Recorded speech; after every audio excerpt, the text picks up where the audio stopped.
Hey, good morning. It's Lupe, Classic Hits 92.7, 95.3. And joining us in the Street Beat studio this morning, Charlie Sawyer of Sawyer Observatory in Pembroke. Good morning. Good morning.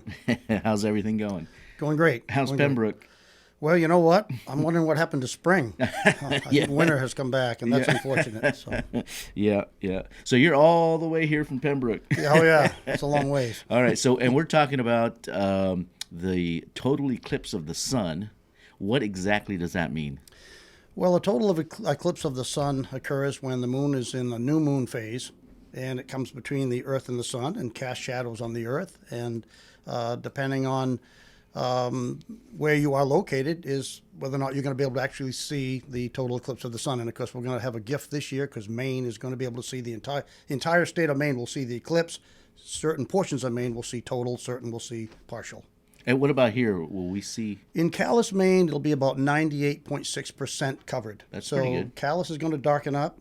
The temperatures will probably drop a little bit. They won't see totality, but they will see. They will be dark. It will still be a pretty good thing to observe. And Nice. And what can you expect if we have rain or snow or it's just overcast? well, if it rains, if we have overcast, the sky will still get a little darker. You won't be able to see the sun, of course. You won't be able to see the eclipse unfold, but Yeah. you'll still be able to see The effects. the effects of it. Sure. Okay.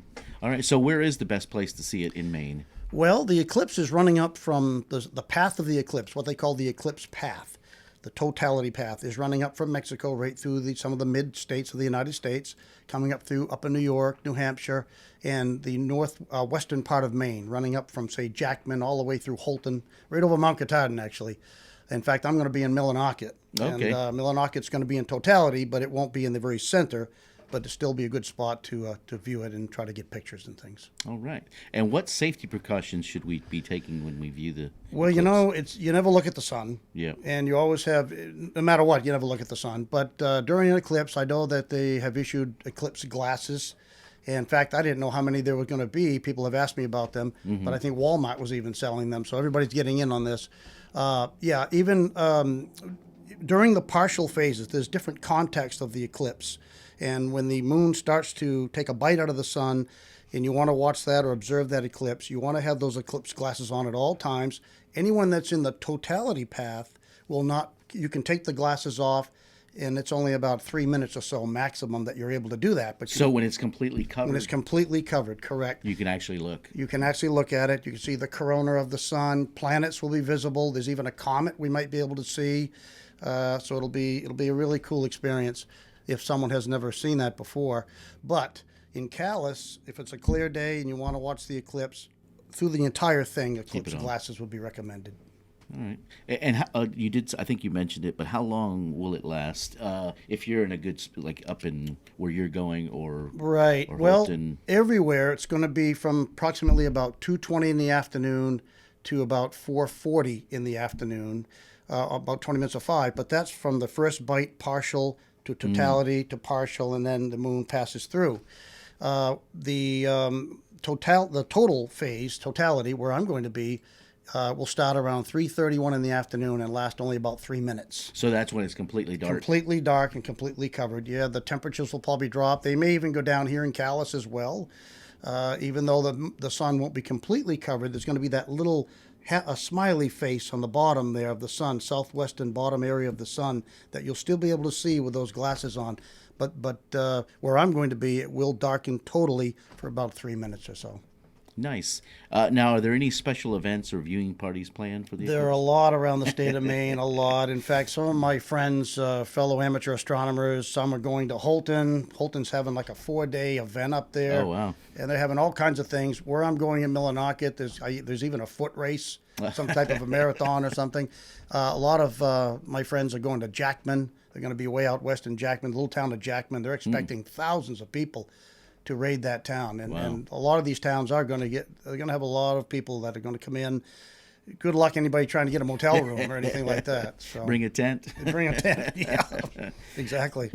Yeah. Well, how often do eclipses like this occur? They're rare. I mean, eclipses occur every month really somewhere. because it's when the moon is between the Earth and the sun, and sometimes the shadows may just pass the Earth altogether. They may be out over the ocean. To have an eclipse occur in the same spot, like what we're going to have on April 8th, it could be a couple of centuries before that happens again. To do that, we have to understand how the solar system works. You know, we live on a planet that's tilted 23.5 degrees on this accretion disk in the solar system, and the sun and all the planets are on this disk, and all the satellites in the around these other planets lie in their equatorial planes of their planets. But our moon doesn't do that. Our moon is in this accretion disk, and it varies about 5 degrees. And if it's right on that line, if it's right on that line perfectly, during a new moon phase, we can get this total eclipse that we're going to have now. What do you mean by accretion, you said? The disk of the solar system. If you can imagine, the sun is in the middle of our floor here, and it's a nice flat disk across the solar system. Imagine the planets that are orbiting the sun. Our planet's on one of them too, and of course our moon is with our planet. Well, a lot of the planets in the solar system, some are tilted a lot more on their axis than the Earth is. Uranus is on its side, for example, and their satellites orbit their equator. If we could imagine our equator extended out into space, that's our equatorial plane. Our moon is on this ecliptic plane that's about 23.5 degrees north or south of our equator, depending on the season. And just by chance, hence the term eclipse, on the ecliptic plane. And if sometimes the moon rises or goes down below that area as it orbits the Earth, and if it just happens to be on that plane during new moon, then we have a nice total eclipse. What we're going to have, and actually we're going to have it's going to be a great eclipse. This one, clear weather. We're hoping for clear weather. So nice. So go ahead and explain the difference between a solar and a lunar eclipse. Okay, so a solar eclipse, of course, is during the new moon phase. The moon has two cycle of phases. It has a synodic cycle and a sidereal cycle. The sidereal cycle takes the moon about 27 1/3 days to orbit the Earth. And actually, the Earth and the moon are orbiting each other because gravitationally, they're kind of like a double planetary system, but the Earth is much more massive. So the effect is the moon going around the Earth. 27 1/3 days, and it takes an extra 2 days to complete its cycle of phases, and that's 29.5 days. So during a solar eclipse, the moon is between the Earth and the sun, lined up. The sun is behind the moon, and we have that shadow that comes down on the surface of the Earth.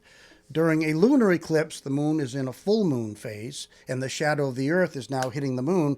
And lunar eclipses can last much longer because the shadow of the Earth is much bigger going out into space as it covers the moon.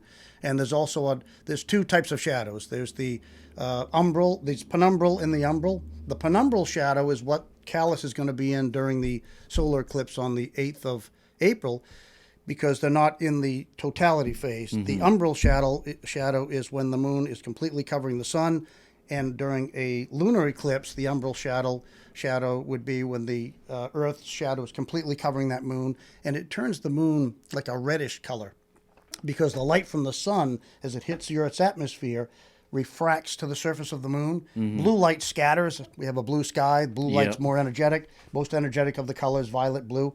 Red light doesn't scatter like that, and it works its way, it refracts to the surface of the moon. So if you were standing on the surface of the moon during a lunar eclipse, if an astronaut ever gets to do that, they're going to see this red glow coming towards them. That's interesting. Now, with what about video or photography? What's the best way to capture some pictures? Well, you need a filter. And where I'm going to be, I'm taking a Nikon camera with a telephoto lens. I have a telescope that's going to be filtered. And during the partial phase, I'll have that filter on the end of my... What kind of filter is that? I have solar filters, direct solar filters. It was interesting because when I was at Pembroke School last night, one of the students said, can I take a picture through my Eclipse glasses with a cell phone? Yes, you can do that. If those Eclipse glasses are well enough to protect your eyes, they'll protect the sensors in your cameras as well. But I'm going to be using solar filters over my telescope and my camera. But when totality hits, I'm going to take that filter off so I can try to get a picture of the total eclipse period. I'll see the corona of the sun. I might even see the famous diamond ring effect, or what they call Bailey's beads. There's a comet out there that's visible now in the sky near the sun. So now, do you need anything else other than a filter? Like what about like a phone or something like that? Is that going to work? Well, I'm using an actual Nikon DSLR. Yeah. I'll have a telescope set up with an eyepiece with a filter that anyone that happens to be with me can put their cell phone up to the eyepiece because it brings an image up on the eyepiece. Okay. But your cell phone, you can hold that up and take a picture of the eclipse. Maybe put the eclipse glass over the lens on the cell phone or something, just not to damage it or anything, because the sun's a powerful thing, and you don't want to look at it either. So yeah, I was just wondering how it would spread out, and sometimes stuff like that doesn't come out. Not on cell phones, exactly. Not that good, right? Yeah. There's another phenomenon too that we hope that we can see also. In 1919, Albert Einstein did this experiment where they could predict that they were going to see stars that were behind the sun, because what's happening is the stars that are actually behind the sun's blocking them, so to speak, the distant stars. The light is being bent or refracted around the matter in space, and it makes the stars appear in different spots in the sky. If anyone has heard of dark matter, that's another interview. But yeah, nice. So what are your plans for the eclipse? I'm going to Millinocket. I'm going to head up there early. I'm meeting some other amateur astronomers around the state. We're going to be setting up some equipment in Veterans Memorial Park, right in the center of town. I think they're going to get some snow tomorrow, so I hope they'll have that cleared up by then. Yeah. But we're going to be setting up several telescopes. We have some people from the Bangor group that's going to be there. Cameras, going to try to get some pictures. So I'm hoping for a good sunny day. I'm hoping everybody will keep their fingers crossed that we have a good sunny day there. So, and Jupiter, Saturn, that'll be visible when it gets dark enough. In fact, in Calais, if it's clear, the sun should be covered enough so you'll be able to see Jupiter. You'll be able to see Venus will be visible as well. So basically, be like night almost. Almost. It'll be dark. Yeah. All right. So, is there anything else you want to add? Everybody cross their fingers and hope for a good day. I can't stress enough on safety. The eclipse glasses, if you don't have a pair, see if I'm not sure if they're still selling any now around, but I know the schools have been passing them out. Okay. But remember to wear those. Yeah. Talk about your event coming up, something about sleeping outside. And... The Maine State Star Party. Yeah. The Maine State Star Party is, in fact, we have a YouTube video on it now. Okay. If you just Google Maine State Star Party. It occurs every summer. This summer it's August 9th through the 11th. It's at Cobscoat Bay State Park. Okay. And folks can come over during the day and enjoy the event during the day. They can camp there on our site.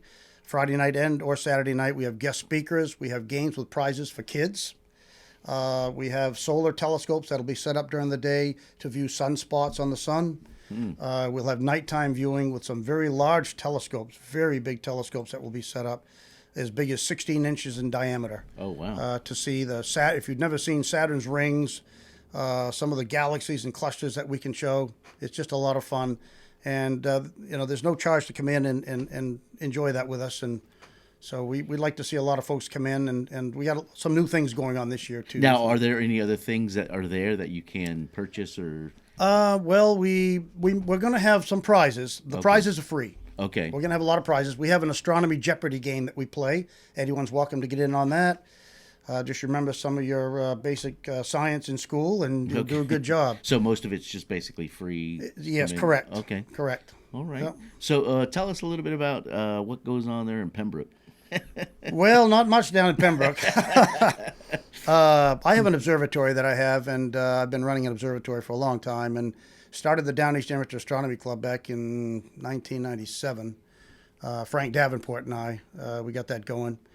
And I have an observatory in my yard, and I do my own viewing and astrophotography, imaging, right from inside my house. Oh, wow. It's just tied right into my computer and stuff. Okay. And I do have people come down if they want to view. I've opened it up for families and kids and things. If certain things are happening. Well, even if they're not. If we get we haven't had much clear weather lately, it seems. But last year was devastating. Every weekend it rained, it seemed like. So I'm hoping for a better year this year. Yeah. But I've had people contact me, and I said, yeah, we can set up an appointment if they want to bring their kids down, or even if it's anyone, that wants to take a look through a telescope and see something that they've never seen. So.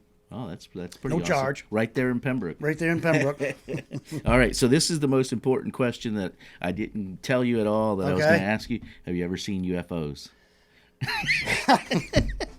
Well, actually, I'm an open-minded person, and I'm not believing in little green men flying around my house.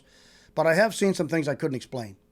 And I like to think there's a lot of natural phenomena out there that, satellites, there's so many satellites up there. You never know. You can't even keep track of them. But I have seen some things that a couple of times that I wasn't sure. I mean, this was a long time ago before they had all those satellites up there, a lot of them. So, but I don't know. I've had a logbook since I was a kid, and I've got it all logged. Hope the men in black don't come after me for saying that. But can I see that book, please? yeah. Nice. All right. Well, I appreciate you being here. Charlie Sawyer of Sawyer Observatory in Pembroke. Thank you for joining us. Thank you. All right. And this is Lupe. You're listening to Classic Hits, 92.7, 95.3.